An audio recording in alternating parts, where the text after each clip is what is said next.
قل یا اہل الکتاب تعالوا الی کلمۃ سواء بیننا وبینکم، اے نبی کہیے اے اہل کتاب، اب یہاں جمع کر لیا گیا یہود اور نصارہ دونوں کو۔ وہاں گفتگو زیادہ تر یا بنی اسرائیل تھی، ابھی تک حضرت عیسیٰ کا معاملہ تھا، وہ گویا کہ نصرانیوں سے بات تھی، اب ہے اہل کتاب دونوں کے دونوں۔ قل یا اہل الکتاب تعالوا الی کلمۃ سواء بیننا وبینکم، کہیے کہ اے کتاب والو آؤ ایک ایسی بات کی طرف جو ہمارے اور تمہارے مابین بالکل برابر ہے، متفق علیہ ہے۔ وہ کیا ہے؟ اللہ نعبد الا اللہ، اللہ کے سوا کسی کی بندگی نہ کرے، ولا نشرک بہ شیئا، اس کے ساتھ کسی چیز کو شریک نہ ٹھہرائیں، ولا یتخذ بعضنا بعضا اربابا من دون اللہ، اور ہم میں سے کوئی ایک دوسرے کو اللہ کے ساتھ رب نہ بنا لے۔ اس سے مراد کیا ہے؟ جیسے کہ پوپ کو انہوں نے رب بنا لیا، کہ پوپ کو اختیار ہے جس چیز کو چاہے حلال قرار دے دے، جس چیز کو چاہے حرام قرار دیتے، یہ گویا کہ ان کو اس کو پوپ کو بھی رب مان لینا ہے۔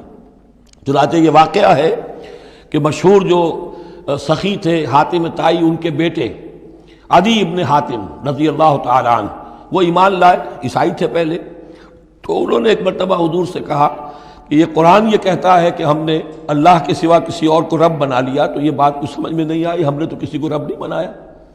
تو حضور نے فرمایا کیا یہ صحیح نہیں ہے کہ تمہارے جو پادری کہہ دیں، جو پوپ کہہ دے کہ یہ حق ہے، یہ صحیح ہے، یہ جائز ہے، اس کو تم جائز مان لیتے ہو، جس کو وہ کہہ دیں حرام ہے حرام مان لیتے ہو، کہ جی ایسا تو ہے۔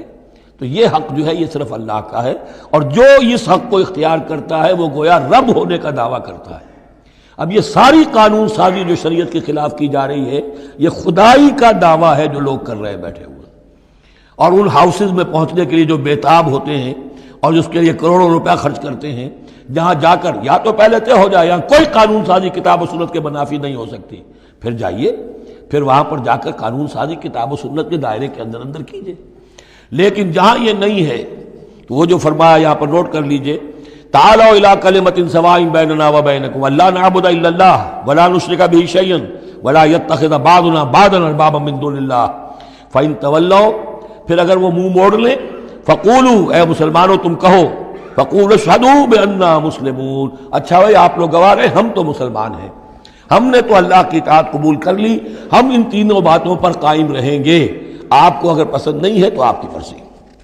یا اہل الکتاب، اے کتاب والو، لم تحاجون فی ابراہیم، تم ابراہیم کے بارے میں کیوں جھگڑتے ہو؟ وما انزلت التوراۃ والانجیل الا من بعدہ، حالانکہ تم بھی مانتے ہو کہ تورات بھی ان کے بعد نازل ہوئی، انجیل بھی بعد میں نازل ہوئی، یہودیت بعد کی پیداوار ہے اور نصرانیت بھی بعد کی پیداوار ہے۔ تو ما کان ابراہیم یہودیا ولا نصرانیا ولکن کان حنیفا مسلما، وہ تو مسلمان تھے، وہ تو اللہ کے فرما بردار تھے، یہودی یا نصرانی تو نہیں تھے۔ افلا تعقلون، تو کیا تم عقل سے کام نہیں لیتے؟ ہاں انتم ہؤلاء حاججتم فیما لکم بہ علم، دیکھو یہ تم لوگ اب تک جو بھی باتیں کرتے رہے ہو، تم نے مباحثہ کیا ہے، وہ ان چیزوں کے بارے میں بھی ہے جس کا تمہیں کچھ علم ہے۔ فلم تحاجون فیما لیس لکم بہ علم، ایسی چیزوں کے بارے میں حجت بازی کیوں کرتے ہو جن کے لیے تمہارے پاس کوئی دلیل ہی نہیں، کوئی بنیاد نہیں، کوئی علم نہیں؟ ابراہیم کو کیا قرار دو گے، نصرانی یا یہودی؟ واللہ یعلم وانتم لا تعلمون، اللہ جانتا ہے اور تم نہیں جانتے۔ ما کان ابراہیم یہودیا ولا نصرانیا، اچھی طرح تمہیں بھی معلوم ہے ابراہیم نہ یہودی تھے نہ نصرانی تھے، ولکن کان حنیفا مسلما، وہ تو اللہ کے فرما بردار تھے بالکل یکسو ہو کر۔ وما کان من المشرکین، اور نہ ہی وہ مشرکوں میں سے تھے۔ گویا کہ تین طبقات جو موجود تھے عرب میں اس وقت، یا مشرکین عرب تھے، وہ بھی اپنے آپ کو منسوب کرتے تھے، وہ تو چونکہ نسل تو حضرت اسماعیل کی ہے تو وہ بھی کہتے تھے ہمارا رشتہ ابراہیم سے ہے، یہودی بھی نصرانی بھی، لیکن فرمایا ابراہیم جو ہے وہ نہ یہودی تھے نہ نصرانی تھے نہ مشرک تھے۔ ان اولی الناس بابراہیم الذین اتبعوہ، یقیناً ابراہیم سے سب سے زیادہ قربت رکھنے والے لوگ تو وہ ہیں جو ان کی پیروی کرتے ہیں، اور وہ کون ہے؟ وہذا النبی، یہ نبی محمد صلی اللہ علیہ وسلم، والذین آمنوا، اور وہ کہ جو ان پر ایمان لائے، واللہ ولی المومنین، اور اللہ ان مومنوں کا ساتھی ہے، مددگار ہے، پشت پناہ ہے، حمایتی ہے۔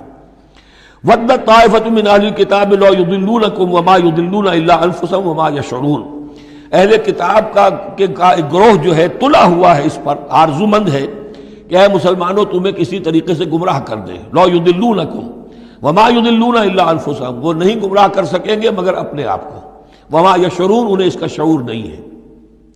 یا اہل الکتاب، دیکھیے کو انداز جو ہے بڑا ہی داعیانہ، جیسا کہ وہ جو 5واں رکوع تھا سورہ بقرہ کا، اس طرح کا انداز ہے یہاں۔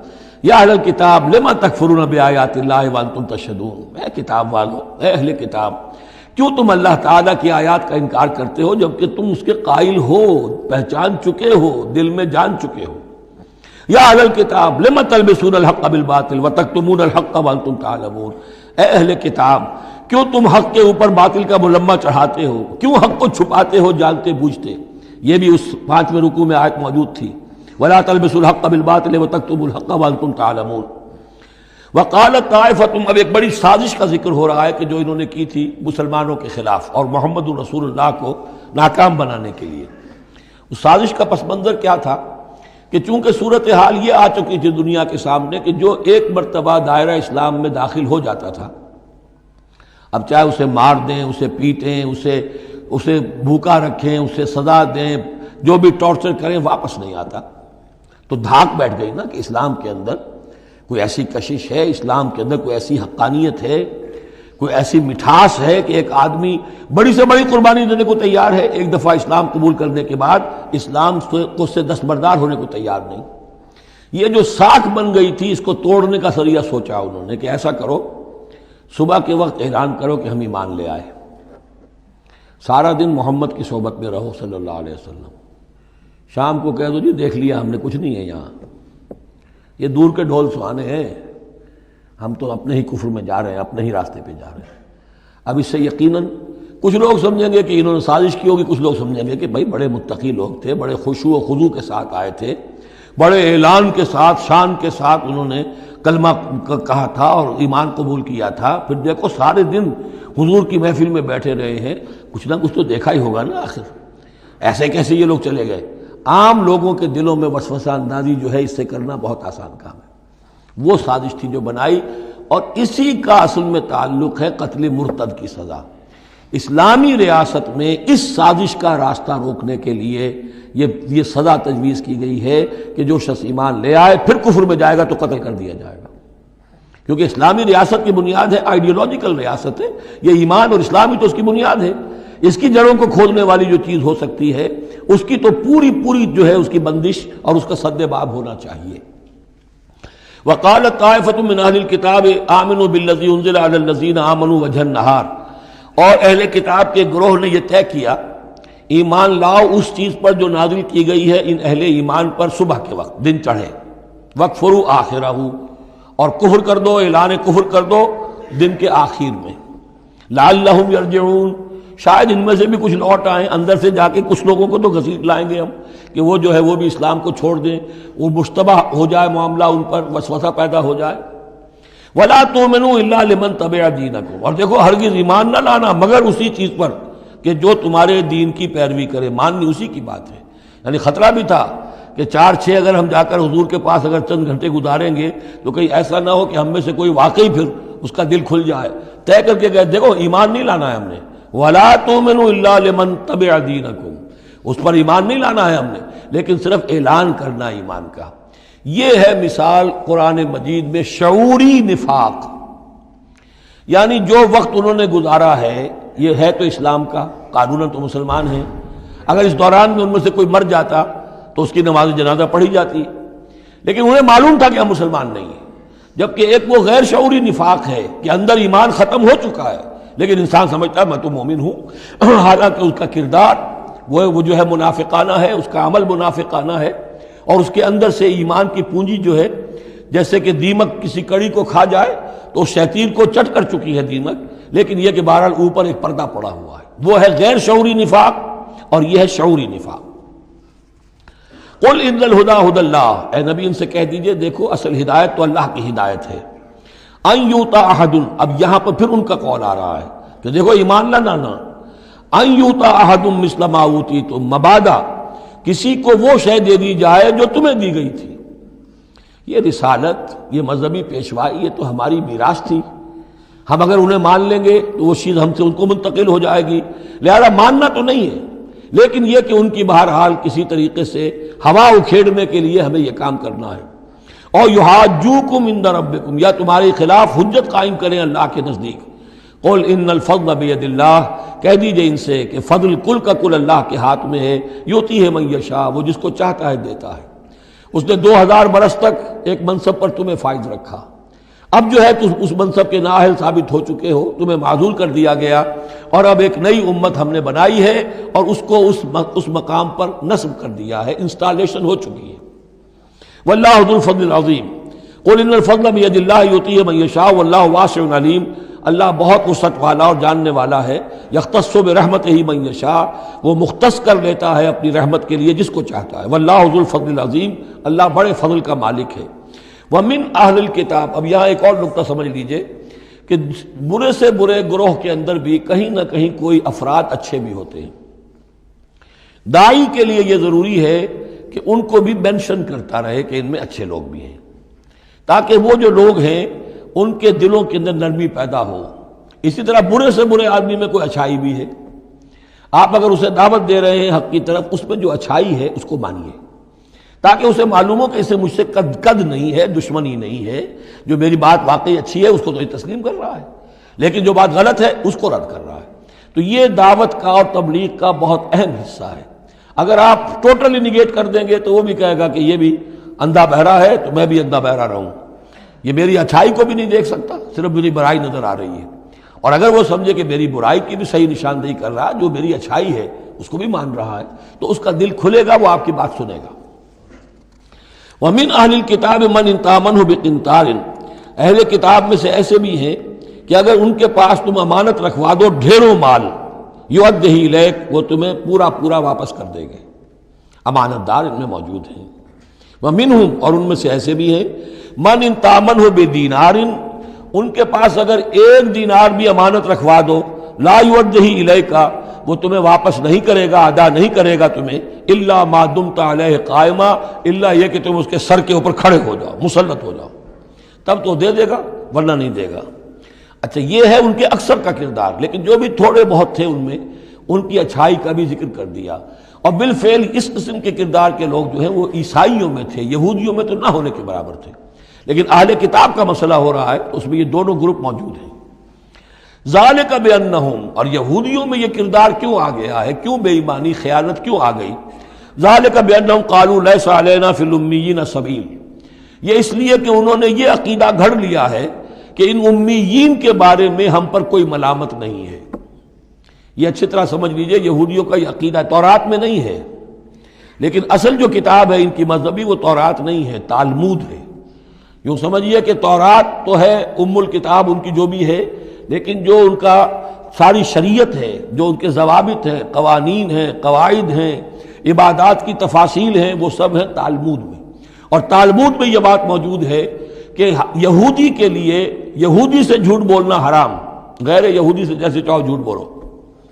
یہودی کے لیے کسی یہودی کا مال ہڑپ کرنا ناجائز حرام، غیر یہودی جینٹائلز اور گوئمز ان کا مال جس طرح چاہو دھوکے سے، بائی ہوک بائی کروک، جس طرح چاہو ہڑپ کرو۔ تو یہ ہمارے اوپر مؤاخذہ ہی نہیں ہے، اس لیے کہ یہ جو لوگ ہیں غیر یہودی، یہ انسان ہے ہی نہیں، یہ اصل میں انسان نما حیوان ہے، اور ان سے فائدہ اٹھانا ہمارا حق ہے، جیسے کہ گھوڑے کو تانگے میں جوتنا انسان کا حق ہے، بیل کو اپنے حل کے اندر جوت لینا یہ انسان کا حق ہے۔ تو ہمارا حق ہے ان حیوانوں سے ہم جو چاہے لوٹ لیں، کھسوٹ لیں، ان کی رضامندی سے لے لیں، ظلم کریں، اس میں ہم پر کوئی پکڑ نہیں ہوگی، کوئی محاسبہ نہیں۔ یہ تالمود میں باقاعدہ لکھا ہوا ہے۔ ذالک بانہم قالوا، اس لیے کہ ایک پکچر بھی اس پر بنی ہے جو امریکہ کے عیسائیوں نے بنائی ہے، the other side of Israel, جس میں کہ انہوں نے ایک شخص نے ایک یہودی کتب خانے میں جا کر کتابیں نکال کر پھر اس کے اوپر نشان لکھا کر یہ چیزیں لکھی ہوئی ہیں۔ کیا یہودیت کا جو اصل چہرہ ہے وہ اس ڈاکومنٹری کے اندر، ویڈیو کے اندر واضح کر دیا گیا ہے ان کی کتابوں کے حوالے سے۔ ذالک بانہم قالوا لیس علینا فی الامیین سبیل، یہ اس لیے ہے ان میں یہ خیانت اور بے ایمانی اور جھوٹ اور دغا کہ انہوں نے یہ عقیدہ گھڑ لیا ہے کہ غیر یہودی لوگوں کے بارے میں ہم سے کوئی پرسش ہی نہیں ہے، کوئی ہمارے اوپر کوئی ذمہ داری ہے ہی نہیں۔ وَيَقُولُونَ عَلَى اللَّهِ الْكَذِبَ وَهُمْ يَعْلَمُونَ، اور وہ تو اللہ تعالیٰ کی طرف نسبت دے رہے ہیں، منسوب کر رہے ہیں جھوٹ کو، اور وہ جانتے بوجھتے کر رہے ہیں، ان کے علماء جانتے ہیں۔ بَلَا مَنْ أَوْفَىٰ بِعَهْدِهِ وَاتَّقَىٰ فَإِنَّ اللَّهَ يُحِبُّ الْمُتَّقِينَ، کیوں نہیں؟ جو کوئی بھی اللہ کے ساتھ کیا ہوا اپنے عہد کو پورا کرے گا اور تقویٰ کی روش اختیار کرے گا تو اللہ تعالیٰ کو تو متقین پسند ہے۔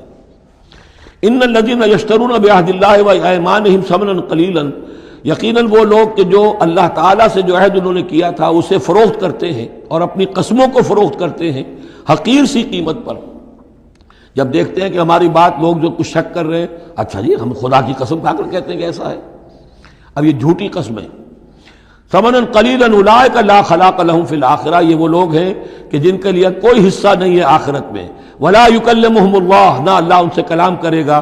ولا ینظر الیہم یوم القیامہ، اور نہ ان کی طرف نگاہ کرے گا قیامت کے دن۔ ولا یزکیہم، نہ ان کو پاک کرے گا۔ یہ بھی سورہ بقرہ میں تقریباً پورا مضمون آ چکا ہے۔ ولہم عذاب علیم، ان کے لیے دردناک عذاب ہے۔ وَإِنَّ مِنْهُمْ لَفَرِيقًا يَلْوُونَ أَلْسِنَتَهُمْ بِالْكِتَابِ، اور ان میں سے ایک گروہ ایسا بھی ہے جو اپنی زبان کو توڑتا مروڑتا ہے کتاب کو پڑھتے ہوئے۔ وہ الفاظ کو ذرا سا ادھر ادھر مروڑ کر معنی اور پیدا کر لیتے تھے۔ ان سے کہا گیا حتہ کہو تو ہنتا بنا دیا، بجائے اس کے کہ اللہ ہماری گناہ جھاڑ دے، ہمیں گیہوں دے۔ انہوں نے کہنا ہے تم نے سمعنا واطعنا، سمعنا وعصینا، تو وہ اسی طریقے کا معاملہ وہ کرتے تھے۔ تورات کو پڑھتے ہوئے بھی جب دیکھا کہ جو سائل آیا ہے وہ فتویٰ مانگ رہا ہے، اس کی پسند کچھ اور ہے، تو الفاظ کو توڑ مروڑ کر پڑھ کر کہہ دیا کہ دیکھو یہ کتاب کے اندر موجود ہے۔ وَإِنَّ مِنْهُمْ لَفَرِيقًا يَلْوُونَ أَلْسِنَتَهُمْ بِالْكِتَابِ لِتَحْسَبُوهُ مِنَ الْكِتَابِ، تاکہ تم سمجھو کہ وہ کتاب میں سے ہے۔ وَمَا هُوَ مِنَ الْكِتَابِ، وہ کتاب میں سے نہیں ہوتا۔ وَيَقُولُونَ هُوَ مِنْ عِنْدِ اللَّهِ، اور وہ کہتے ہیں یہ اللہ کی طرف سے ہے۔ وَمَا هُوَ مِنْ عِنْدِ اللَّهِ، جبکہ وہ اللہ کی طرف سے نہیں ہوتا۔ فَوَيْلٌ لِّلَّذِينَ يَكْتُبُونَ بِأَيْدِيهِمْ، یہ پڑھ چکے ہیں سورہ بقرہ کے اندر بھی کہ وہ لوگ کہ جو اپنے ہاتھوں سے لکھتے ہیں کہتے ہیں کہ اللہ کی طرف سے ہے۔ وَيَقُولُونَ عَلَى اللَّهِ الْكَذِبَ وَهُمْ يَعْلَمُونَ، وہ اللہ پر جھوٹ تہمت باندھتے ہیں جانتے بوجھتے۔ مَا كَانَ لِبَشَرٍ أَن يُؤْتِيَهُ اللَّهُ الْكِتَابَ وَالْحُكْمَ وَالنُّبُوَّةَ، کسی انسان کا یہ کام نہیں ہے، کسی انسان کے شایہ نشان نہیں ہے کہ اللہ تعالیٰ نے تو اس کو کتاب دی ہو، حکمت دی ہو، نبوت دی ہو۔ ثم یقول للناس کونوا عبادا لی من دون اللہ، پھر وہ لوگوں سے کہنے لگے کہ میرے بندے بن جاؤ اللہ کو چھوڑ کر۔ یہ اشارہ ہو رہا ہے اب نصرانیوں کی طرف کہ تمہارے طرف ہم نے رسول بھیجے، عیسیٰ ابن مریم کو ہم نے بھیجا، انہیں کتاب دی، ان کو حکم دیا، ان کو حکمت دی، نبوت دی، معجزات دیے، اور انہوں نے تو یہ اس کا کوئی امکان نہیں کہ وہ یہ کہتے کہ مجھے بنا لو اللہ کے سوا اپنا معبود۔ ما كان لبشر ان يؤتيه الله الكتاب والحكم والنبوة ثم يقول للناس كونوا عبادا لي من دون الله ولكن كونوا ربانيين بما كنتم تعلمون الكتاب وبما كنتم تدرسون۔ وہ تو یہی کہے گا، اور یہی کہا کہ حضرت عیسیٰ نے کہ اللہ والے بنو، اللہ کی بندگی کرو، ربانی بن جاؤ، اللہ والے بن جاؤ، اس چیز کے سبب کہ جو تم سکھلاتے ہو، دوسروں کو تعلیم دیتے ہو۔ اتامرون الناس بالبر وتنسون انفسکم وبما کنتم تدرسون، اور جو کچھ تم خود بھی پڑھتے تھے۔ یہ پڑھنا پڑھانا دین کا، سیکھنا سکھانا، تعلیم و تعلم قرآن، تعلیم و تعلم حدیث، تعلیم و تعلم فقہ، یہ اس لیے ہونا چاہیے کہ لوگوں کو اللہ والے بنایا جائے، نہ یہ کہ اپنے بندے بنا کر اور ان سے نذرانے وصول کر کے ان کا استحصال کیا جائے۔ وَلَا يَأْمُرُكُمْ أَن تَتَّخِذُوا الْمَلَائِكَةَ وَالنَّبِيَّ أَرْبَابًا، وہ کبھی بھی تمہیں اس بات کا حکم نہیں دے گا کہ تم فرشتوں یا انبیاء کو رب بنا لو۔ فرشتوں کو رب بنایا مشرکین مکہ نے، فرشتوں کے نام پر اپنی وہ مورتیاں انہوں نے بنائی، لات، عزا، منات، اور انہوں نے ایک نبی کو اپنا رب بنا لیا۔ ایامرکم بالکفر بعد اذ انتم مسلمون، تو کیا وہ ایسا بندہ اللہ کا جس کو اللہ نے نبوت سے سرفراز کیا ہو، کیا تمہیں وہ کفر کا حکم دے گا جبکہ تم مسلم ہو چکے ہو، تم نے فرما برداری اختیار کر لی ہے۔ وَإِذْ أَخَذَ اللَّهُ مِيثَاقَ النَّبِيِّينَ، اور یاد کرو جب کہ اللہ نے تمام انبیاء سے ایک عہد لیا تھا۔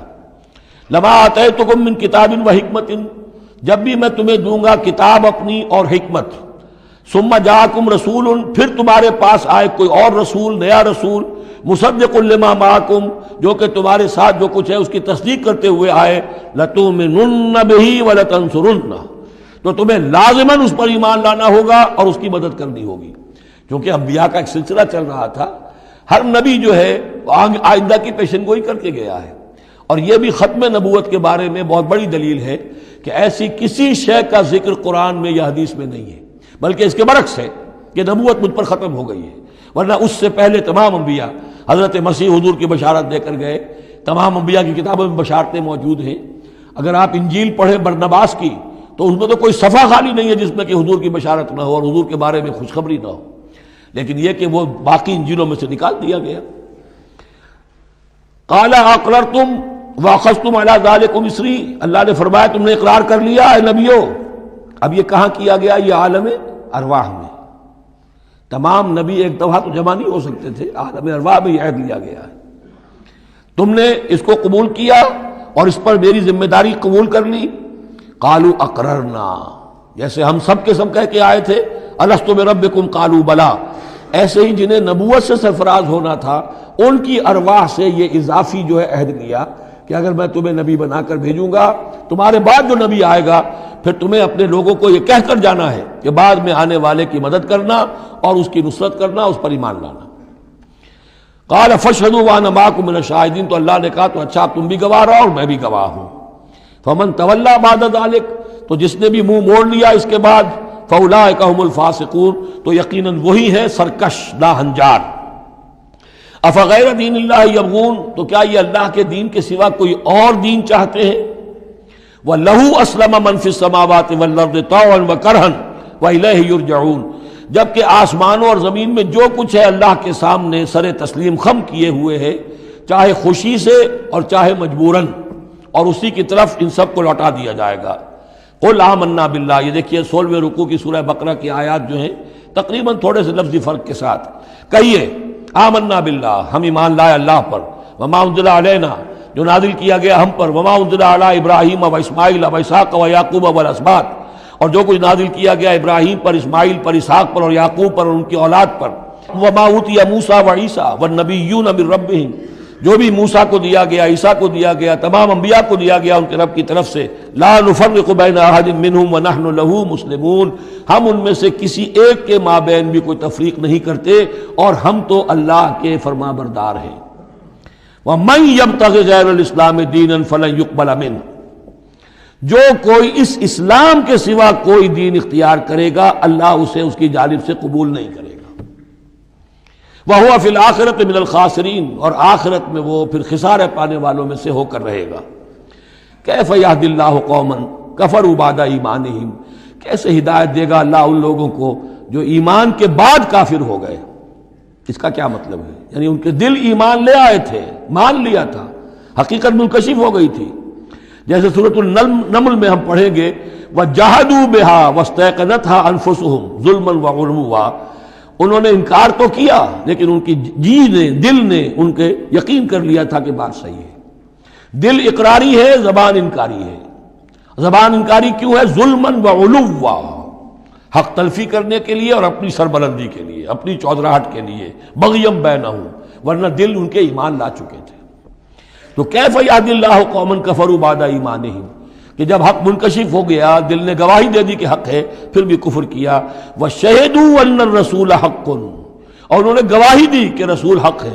آپس میں باتیں کرتے تھے. چنانچہ روایت میں آتا ہے کہ جو علقمہ کے دو بیٹے جو ہیں ابو حارثہ اور کرز، جب یہ چلے تھے یمن سے، نجران سے، تو کہیں ٹھوکر لگی کرز کے گھوڑے کو، تو اس نے کہا تعیس العمد، ہلاک ہو جائے وہ دور والا، یعنی جس کی طرف ہم جا رہے ہیں، محمد کی طرف صلی اللہ علیہ وسلم.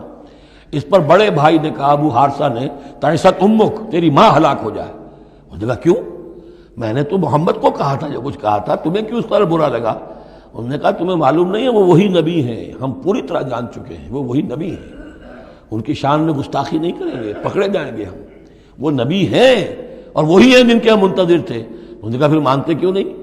تم جانتے ہو ان بادشاہوں نے ہمیں بڑا مقام دیا ہوا ہے، رومن امپائر کے تحت تھے یہ لوگ اور مصر کی حکومت کے، اور انہوں نے ہمیں مقام دے رکھا ہے، ہمیں دولت دی ہے، ہمیں مال دیا ہے، ہمیں حیثیت دی ہے، مراتب دیے ہیں.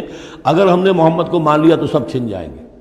یہ باقاعدہ روایت میں موجود ہے. ابھی آتے ہوئے تو جاتے ہوئے کیا حال ہوگا آپ اس کا اندازہ کیجئے، جبکہ مباہلے سے فرار کر کے گئے ہیں.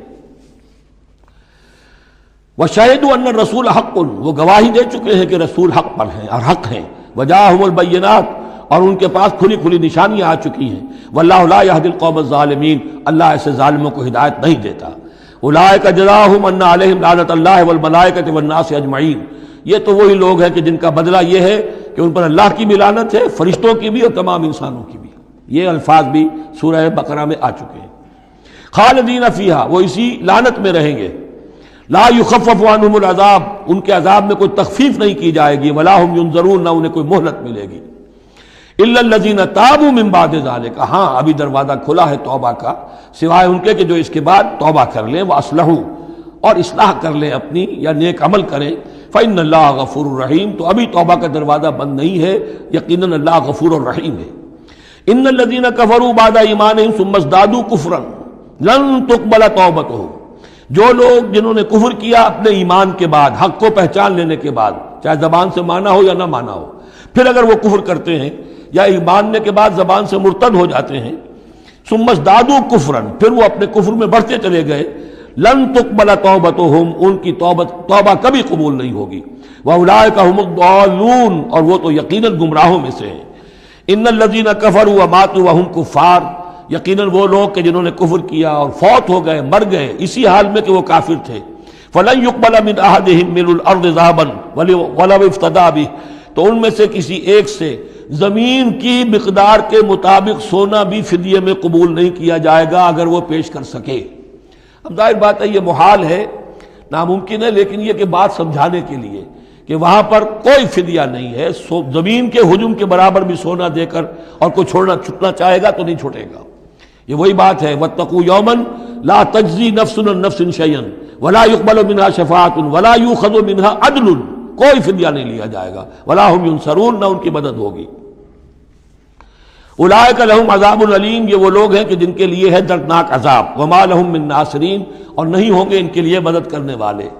لن تنالوا البر حتى تنفقوا مما تحبون وما تنفقوا من شيء فإن الله به علیم۔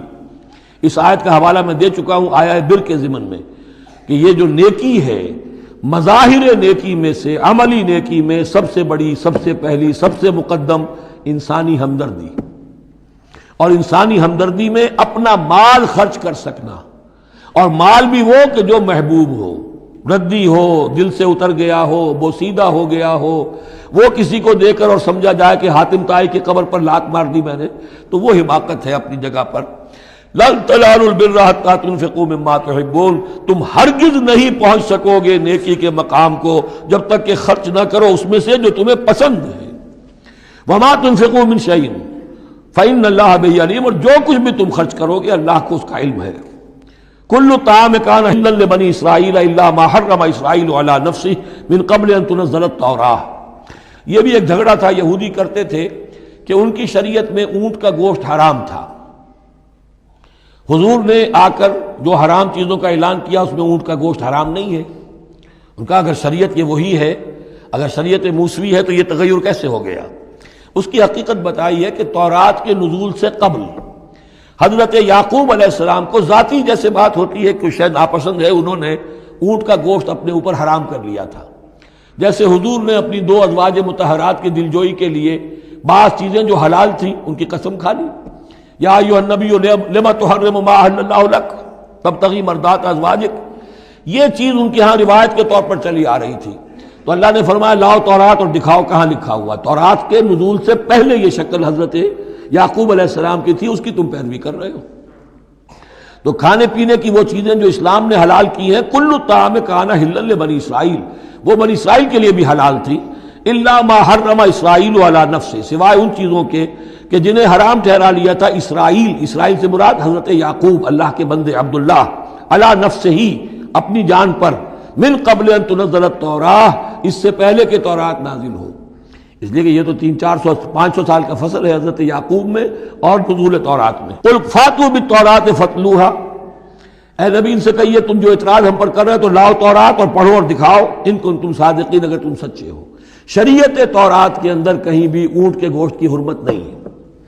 فمن افترى على الله الكذب من بعد ذلك فاولئك هم الظالمون، اور جو لوگ اس کے بعد بھی اللہ کی طرف جھوٹ منسوب کرتے رہے تو یہ لوگ ظالم ہیں۔ اب ان سے کیا آدمی گفتگو کرے؟ قل صدق اللہ، کہہ دیجئے اللہ نے جو کچھ کہا صحیح فرمایا۔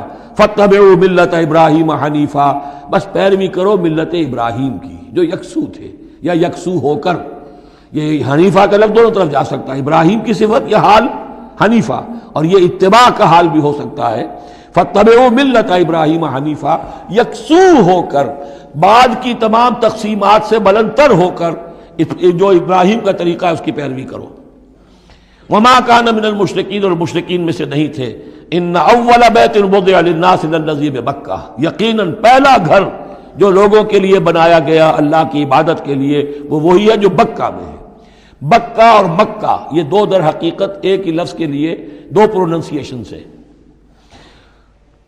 ان اول بیت وضع للناس للذی ببکہ مبارکا وہدی للعالمین، برکت والا ہے اور تمام جہان والوں کے لیے ہدایت کا ذریعہ ہے۔ فیہ آیات بینات المقام ابراہیم، اس میں آیات بینات ہیں۔ ترتیب دیکھ لیجئے، وہاں کے 4 رکوع جو تھے ان میں پہلے اس کا ذکر ہوا تھا، پھر باقی ساری گفتگو تھی۔ یہاں ترتیب الٹ گئی ہے، ساری گفتگو کے بعد اب آخر میں یہ حصہ جو ہے تیسرا اس کا وہ ختم ہو رہا ہے، اس نصف اول کا، اور آخر میں تذکرہ حضرت ابراہیم کا ہے۔ مضامین وہی ہیں، ترتیب بدل گئی ہے۔ فی آیات بینات، اس میں تو بڑی روشن نشانیاں موجود ہیں۔ مقام ابراہیم، جیسے مقام ابراہیم۔ ومن دخلہ کان آمنا، اور جو بھی اس میں داخل ہو جاتا ہے امن میں آ جاتا ہے۔ بدترین پورے عرب کے اندر خوریزی ہوتی تھی، لیکن حرم میں اپنے باپ کے قاتل کو بھی اگر دیکھ لیتے تھے تو کچھ نہیں کہتے تھے۔ یہ ایسی روایت اس حرم کی رہی ہے اور آج تک ہے اللہ کے فضل و کرم سے، کہ وہاں پر امن ہی امن ہے، دار الامن۔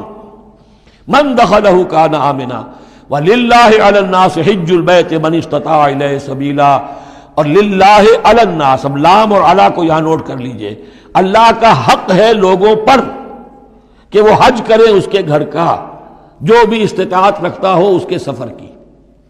للہ علی الناس، اللہ کا حق ہے لوگوں پر، حج البیت، گھر حج کرنا بیت اللہ کا، من استطاع الیہ سبیلا، جو بھی استطاعت رکھتا ہو راستے کی، سفر کی۔